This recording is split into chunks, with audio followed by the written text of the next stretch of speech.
आकाश news, खबरों की तह तक, खबरों की तह तक, खबरों की तह तक, खबरों की तह तक। एक तो सबसे पहली चीज़ कि वुमेन सिक्योरिटी और सेफ्टी की बात होती है ना। और फिर क्योंकि हम अभी अभी अडल्ट हैं और अभी हम लोग सारे पढ़ रहे हैं, तो जॉब अपॉर्चुनिटीज़ वगैरह, एम्प्लॉयमेंट, ये सब भी एक बड़ा कंसर्न होता है। और फिर community development, socio cultural barriers ख़त्म हो जाएं, ये सब।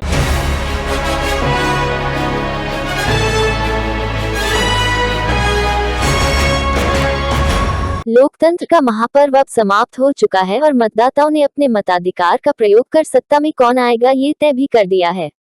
आकाश न्यूज की टीम ने रोहिणी विधानसभा के विभिन्न मतदान केंद्रों का दौरा किया और मतदाताओं से बातचीत की। पहली बार वोट डालने वाले युवाओं व बुजुर्गों से बातचीत हमने की, जिसमें कमल खिलने के फिर से आसार सामने आ रहे हैं। यहाँ पर मतदान केंद्रों की जो विशेषता रही उसमें प्रमुख रूप से बुजुर्गों एवं दिव्यांगों के लिए पिक एंड ड्रॉप की सुविधा, साथ ही साथ सील चेयर की भी सुविधा थी, जिसमें पुलिस प्रशासन के लोग बुजुर्गों एवं दिव्यांगों को सील चेयर पर बैठाकर मतदान केंद्रों तक पहुंचा रहे थे। यहाँ पर पुलिस प्रशासन का कार्य भी काफी सराहनीय रहा। रोहिणी के मतदाता वर्तमान विधायक विजेंद्र गुप्ता से खुश नजर आए। आकाश न्यूज की टीम रोहिणी विधानसभा में पहुंच चुकी है। इससे पहले हमने बुराड़ी विधानसभा का आपको दिखाया। अब रोहिणी विधानसभा में पहुंचे। यहाँ पर फर्स्ट टाइम वोटर एक बिटिया है जो पहली बार मतदान किया है। जानेंगे यूथ है, मन में क्या है, क्या चाहती है कि जो जीत कर आए क्या करे यूथ के लिए। बेटा सबसे पहले नाम बताइए। वृंदा। वोट कर दिया? हाँ जी। क्या मन में रहा कि किन मुद्दों को लेकर वोट किया है? क्योंकि आप युवा हैं, देश के भविष्य हैं, तो स्वाभाविक है बहुत सारे मुद्दे आपके मन में होंगे। तो क्या मुद्दे थे? मैं जैसे अभी कोचिंग वगैरह लगा रखी है, तो शाम को लेट आती हूँ, तो सेफ्टी का था थोड़ा सा।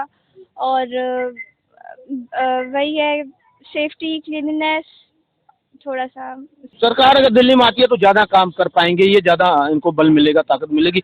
और भी फर्स्ट टाइम वोटर हैं यहाँ पे, उनसे भी जानेंगे। जी आइए आगे आइए। बेटा क्या नाम है आपका? अनुषा। समर्थ, वोट कर दिया आपने?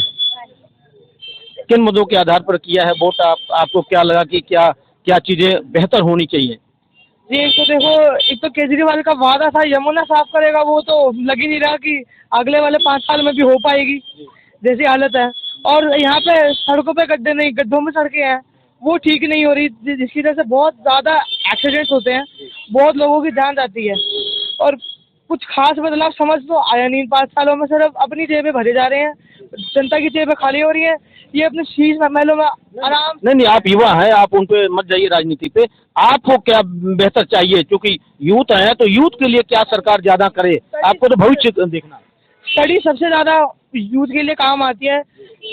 मैं ये सोचता हूँ कि बीजेपी अगर आती है तो उससे मेरे हिसाब से तो थोड़ा स्टडीज़ पे इफेक्ट पड़ेगा। उनकी एनईवी भी बहुत अच्छी होती है। तो स्कूल बेहतर नहीं हुए, केजरीवाल के जो दावे हैं, आज का जो यूथ है, ये चूंकि ये रोहिणी इलाका है और यहाँ पे जो यूथ है वो समझता है सरकारी जो स्कूल है उनकी स्थिति क्या है और प्राइवेट स्कूल की स्थिति क्या है।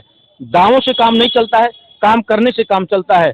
चलिए हम और भी जगह चलेंगे और भी युवाओं से बात करेंगे, और भी कि वो युवा भी किन मुद्दों को आधार पर वोट कर रहे हैं। इस टाइम वोटरों का क्या कहना है? हमने अभी आपको दिखाया कि किस प्रकार से जो पहली बार मतदान किया है वो यूथ, वो मतदाता क्या सोचता है। हमारे साथ एक और हैं फर्स्ट टाइम वोटर, उनसे बात करते हैं किन मुद्दों को लेकर जो है इन्होंने वोट किया है। जी क्या नाम है आपका? कशिका शर्मा। कशिका, आपने वोट कर दिया? हाँ जी, वोट कर दिया। क्या मुद्दे रहे मन में जब आप वोट करने गए, पहली बार वोट करने गई हैं, तो क्या रहा मन में, किन मुद्दों को लेकर आपने वोट किया है? एक तो सबसे पहली चीज़ कि वुमेन सिक्योरिटी और सेफ्टी की बात होती है ना। और फिर क्योंकि हम अभी अभी अडल्ट हैं और अभी हम लोग सारे पढ़ रहे हैं, तो जॉब अपॉर्चुनिटीज़ वगैरह, एम्प्लॉयमेंट, ये सब भी एक बड़ा कंसर्न होता है। और फिर community development, socio cultural barriers ख़त्म हो जाएं, ये सब। यही मुद्दे। ये मुद्दे आपके मन में थे, तो क्या लग रहा है जो जो सरकारें अभी तक हैं दिल्ली में, जो सरकार है, उन्होंने इस पर, आप जो मुद्दे बताए, इस पर कुछ काम किया है? मुझे तो ऐसा ज़्यादा कुछ खास नहीं लगा, इसीलिए मुझे लगता है कि इस बार जो भी सरकार बनेगी वो इन पे काम करे तो अच्छा रहेगा हम सबके लिए, जो यंग अडल्ट्स हैं उनके लिए। तो क्या लगता है जो आपने बदलाव पे वोट किया है कि कुछ बदलाव हो, या दिल्ली में बदलाव हो, या दूसरी सरकार आए जो बेटर करे, या फिर जो सरकार है वो बेटर कर रही है? जो भी सरकार बने बस वो बेटरमेंट की तरफ ही काम करे, जो जिस आइडिया को वो प्रपोज करते हैं, जिसके लिए वो वोट मांगते हैं, वो उन पे खड़े रहें और उनको पूरा करें, कम्युनिटी के लिए काम करें, बस उसी चीज़ के लिए वोट करें। जो भी सरकार आए वो कम से कम यूथ के लिए नहीं बल्कि पूरे समाज के लिए काम करे। और वोमेन सेफ्टी सबसे बड़ा मुद्दा जो रोहिणी में निकल कर आ रहा है, वो मुद्दा आ रहा है वोमेन सेफ्टी का। उसके साथ साथ रोजगार का भी मुद्दा आ रहा है। इन मुद्दों को लेकर जो फर्स्ट टाइम वोटर है उन्होंने वोट किया है और कहीं ना कहीं उनका सोचना जायज है, क्योंकि देश के लिए ये बहुत जरूरी है कि सबसे बड़ी बात जो है महिला सुरक्षा की है। और महिला सुरक्षा अगर होती है दिल्ली में महिलाओं के लिए, चाहे वो रात बिरात कभी भी निकल सके, कहीं कोई दिक्कत ना आए, तो ये जो है अच्छे प्रशासन की जो निशानी होगी। आकाश न्यूज दिल्ली के लिए मैं हूँ बी आर मौर्य। ये जीडी गोयनका का जो बूथ है वहाँ पे मतदाताओं ने अपने मताधिकार का प्रयोग करके और अभी बूथ से बाहर आए हैं। जानना चाहेंगे मतदाताओं ने किन मुद्दों को लेकर वोट किया है और कितनी खुशी हो रही है मतदान करने के बाद। जी आपने कर दिया मतदान? कर दिया। कर दिया। कितनी खुशी हो रही है? बहुत खुशी हो रही है जी आपने? हाँ जी कर दिया। कर दिया। ये लोकतंत्र का महापर्व है, इसमें आपने भाग लिया, आपको कैसा लग रहा है? एज ए रिस्पॉन्सिबल सिटीजन मतलब लग रहा है कि आना चाहिए था, तो फीलिंग गुड की अपनी रिस्पॉन्सिबिलिटी जहाँ तक हम कर सकते थे वो किया हमने। तो मतदान के समय क्या मुद्दे रहे दिमाग में? कुछ तो रहा होगा जिसको लेके आपने मतदान किया होगा। क्या क्या परिवर्तन का कुछ ऐसा था या फिर जो वर्तमान में है उनसे खुश हैं, उनके कार्यों से? पानी, सड़क, जैसे पॉल्यूशन, बहुत ज़्यादा पॉल्यूशन होता जा रहा है, उसके लिए कोई स्टेप्स हमारी ये वाली गवर्नमेंट अगर ले, जो नई सरकार आए, तो काफ़ी अच्छा रहेगा, क्योंकि इससे हमारे लंग्स वगैरह सब खराब होते जा रहे हैं धीरे धीरे। तो कोई स्ट्रॉन्ग स्टेप ऐसा गवर्नमेंट ने लिया नहीं है इसके लिए। हाँ जी, तो इसके लिए जो वादे थे, हमको प्रदूषण मुख्य मुद्दा रहा। जी जो वादे पहले किए गए थे बेसिकली वो शायद कहीं ना कहीं पूरे नहीं हुए हैं। दिल्ली की सड़कें, पानी, पोल्यूशन, हाव भाव, थोड़ा सा ये सब मुद्दे कहीं 2 बारी से पूरे नहीं हो पाए हैं। तो परिवर्तन होना चाहिए ताकि कभी भी ये ना लगे कि हमें हटाया नहीं जा सकता। परिवर्तन क्या दिल्ली की बात कर रहे हैं या परिवर्तन यहाँ रोहिणी की बात कर रहे हैं? नहीं, दिल्ली की बात कर रहे हैं। दिल्ली में परिवर्तन होना चाहिए, डबल इंजन की सरकार आनी चाहिए। और यहाँ रोहिणी में क्या होना चाहिए? रोहिणी तो जी अच्छा चल रहा है, जो नेता हैं हमारे अभी वो बहुत अच्छा कार्य कर रहे हैं, हम उनके साथ हैं। रोहिणी विधानसभा क्षेत्र में भी मतदान जारी है। यहाँ पर कुछ मतदाताओं ने अपने मताधिकार का प्रयोग किया है, उनसे जानते हैं कि स्थिति क्या है, यहाँ का किन मुद्दों को लेकर उन्होंने वोट किया है। जी क्या नाम आपका? मेरा नाम विनोद शर्मा है और मैं पूरी दिल्ली को देखते हुए वोट दिया है। पूरी दिल्ली की हालत बहुत ज़्यादा ख़राब है और इतनी बुरी हालत हमारी दिल्ली गवर्नमेंट ने क्या रखी है, उसी को ध्यान में रखते हुए मैंने अपनी वोट पर दी। अच्छा, दिल्ली की हालत खराब है, लेकिन रोहिणी की बताएं, रोहिणी में क्या है? लगातार यहाँ के विजेंद्र गुप्ता जी विधायक रहे हैं, क्या लगता है अच्छा काम किया उन्होंने? रोहिणी में विजेंद्र जी ने बहुत अच्छा काम किया है, उसी की वजह से वो बार बार जीतते आ रहे हैं और उम्मीद है इस बार भी वही जीतेंगे। अच्छा, और भी मतदाता है यहाँ पर, उनसे भी बात कर लेते हैं। जी क्या नाम आपका? आपने वोट डाल दिया? हाँ जी। किन मुद्दों के आधार पर डाला है, क्या क्या सोच के? ज़्यादा सोचा नहीं मैंने सोचा था कि नोट आया उसमें से दबाऊंगा, आम आदमी पार्टी में से, तो आम आदमी पार्टी को दबाया, वोट किया। तो नहीं, आप चूंकि युवा हैं तो जरूर कुछ ना कुछ माइंड में रहता है कि भाई ये पार्टी बेहतर करेगी या फिर ये बेहतर कर रहे हैं। अभी जो विधायक है क्या लगता है वो कम काम कर रहे हैं?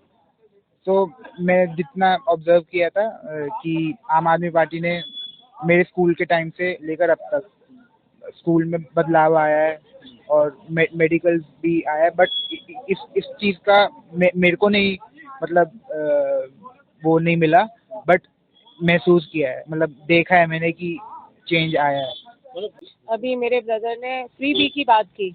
अगर हमें फ्री बी से इतनी ही प्रॉब्लम है तो बीजेपी उन घोषणाओं को क्यों कर रही है कि हम एज इट रखेंगे? किसी भी देश को फ्री बी की जरूरत क्यों पड़ती है? आप रोजगार के वो पर आइए ना कि उनको फ्री राशन ना लेना पड़े। वो कमाई, आपने रोजगार कितने दिए हैं? अगर डिग्निटी से जो बंदा कमाने के खा सकता है वो फ्री की लाइन में क्यों लगेगा? हमें भी पता है कि जब हम फ्री लेने जाते हैं तो वो जो कोटा वाला होता है वो किस तरह का बिहेव करता है, क्या करता है। ये हमारे देश का बहुत बड़ा दुर्भाग्य है कि हम फ्री बी पे बात कर रहे हैं। हम फ्री बी ना कह के हम यूरोपियन कंट्रीज को सोशल एड कहते हैं। यूरोपियन कंट्रीज में हम वहाँ फ्री बी नहीं कहते, वहाँ भी पूरी उनको सोशल एड मिलती है। उनका हेल्थ सिस्टम इतना अपग्रेड है, हमारा हेल्थ सिस्टम क्यों नहीं है इतना अपग्रेड? क्यों हम प्राइवेट हॉस्पिटल्स की तरफ जा रहे हैं? मैंने खुद फील किया है, मैं गवर्नमेंट हॉस्पिटल में कंपैरिजन में बात करती हूँ। इससे पहले मैंने अंबेडकर की हाल देखे हैं। मैंने अपने किसी रिलेटिव का एक गवर्नमेंट हॉस्पिटल में आई ऑपरेशन कराया। आप कंपैरिजन में प्राइवेट नर्सिंग होम और गवर्नमेंट नर्सिंग होम की सफाई को कहीं से ये नहीं कह सकते कि प्राइवेट है। युवाओं के साथ साथ जो हमारे बुजुर्ग हैं दिल्ली के, उनमें भी कहीं ना कहीं मतदान करने का क्रेज है, जोश है, क्योंकि वो भी चाहते हैं कि जो लोकतंत्र का महापर्व है उसमें बढ़ चढ़ कर हिस्सा लें। ये जीडी गोयनका का बूथ है रोहिणी में। यहाँ पर हमारे साथ एक बुजुर्ग हैं जो दिव्यांग हैं और इन्होंने वोट करके निकले हैं अभी बूथ से। क्या जहन में, क्या मुद्दे लेके, क्या दिमाग में रहा, किन मुद्दों को लेके वोट किया है, आइए हम जानते हैं उनसे। क्या नाम है आपका अंकल जी? के धवन। अंकल जी, किन मुद्दों को लेके आपने वोट किया है? देश की खुशहाली के लिए। देश की खुशहाली के लिए। आपने तो बहुत सारे चुनाव देखे, बहुत सारी सरकारें आई गई, अभी क्या लगता है जो वर्तमान में चल रहा है का ठीक ठाक है सब? बहुत अच्छा चल रहा है। इस वक्त ऐसा तो कभी आज तक देखा नहीं है 80 साल की उम्र में। ये जो इलेक्शन है हिंदू जागरण का, ये बहुत बढ़िया है। इससे हिंदू को फायदा भी होगा, देश को भी फायदा होगा, हर कौम आगे बढ़ेगी। देश को आगे बढ़ाने के लिए ये जरूरी है। लोगों को जागृत होना चाहिए, वोटिंग करनी चाहिए। तो जब भी आप मतदान करते हैं, मतदान करने के बाद खुशी होती है कि हमने जो है ये जो महापर्व है उसमें हमने भी भाग ले लिया? बिल्कुल, बहुत खुशी होती है। खुशी कि हम तो बच्चों को भी कहते हैं कि फटाफट जाओ वोट डाल के आओ। ये पर्व बार बार थोड़ी आता है, 5 साल बाद कभी पर्व ही आता है, और ऐसा पर्व तो होता ही कोई कहाँ कम होते हैं। बहुत बढ़िया पर्व है ये तो। दिवाली जैसा, होली जैसा, ऐसे पर्व जैसा पर्व है ये।